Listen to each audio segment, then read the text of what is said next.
Join me as I take on the challenge of applying lessons from my favorite retro games to real life. Let's see if they actually work. When I think about retro games, I think about the impact they've had on gaming culture and on my personal growth as a gamer. There's something special about those old school titles that just can't be replicated today. In today's fast-paced gaming world, it's easy to get caught up in the latest trends and overlook the classics. But I think that's a mistake. Retro games offer a unique glimpse into the past, a chance to experience the pioneering efforts of the gaming industry's early days. They may not have the same level of graphics or realism as modern games, but they have a certain charm that's hard to deny. Despite their age, retro games still have a lot to teach us, if we're willing to listen. One of the biggest lessons I've learned from retro games is the value of patience and persistence. Take old-school platformers, for example. Games like Super Mario Bros. Or Sonic the Hedgehog were notorious for their difficulty, with pixel-perfect jumps and punishing level design.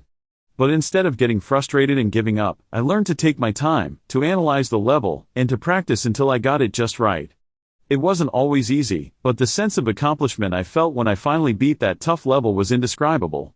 And that's a lesson that's stuck with me to this day, that with enough persistence and perseverance, I can overcome even the toughest challenges. Retro games also taught me the importance of problem solving.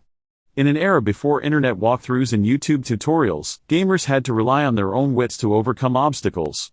I remember spending hours stuck on a particular puzzle in The Legend of Zelda, but instead of getting angry, I got curious.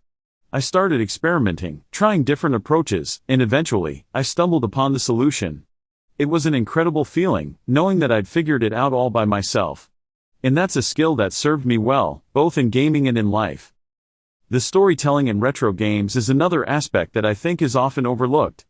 Games like Final Fantasy VII or Chrono Trigger may not have the same level of graphical fidelity as modern RPGs, but they have a certain emotional resonance that's hard to match. The stories may be told through simple text or pixelated cutscenes, but they still have the power to evoke emotions, to make us care about the characters, and to take us on a journey. And that's a lesson that stuck with me, that storytelling is about more than just graphics or production values, it's about the emotional connection we make with the characters and the world. One of my favorite gaming memories is from the original Castlevania. I must have died 100 times on that first level, but I refused to give up. There was something about the atmosphere, the music, and the sense of exploration that drew me in. And when I finally made it to the end of the level, I felt an overwhelming sense of pride and accomplishment.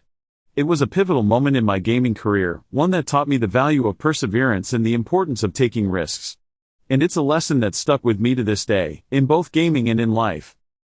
As I look back on the lessons I've learned from retro games, I'm struck by how relevant they still are today. Whether it's perseverance, problem solving, or the importance of storytelling, these classic games have taught me valuable skills that I still use today. And I think that's the beauty of retro games. They may be old, but they're still capable of teaching us new things, if we're willing to listen. So, what about you, guys? What lessons have you learned from retro games? Let me know in the comments below, and if you're interested in learning more about gaming history, be sure to check out my video on the evolution of gaming graphics. Thanks for watching, and I'll catch you in the next video. I'm Jules McGill. Welcome to my channel. Be sure to like and subscribe.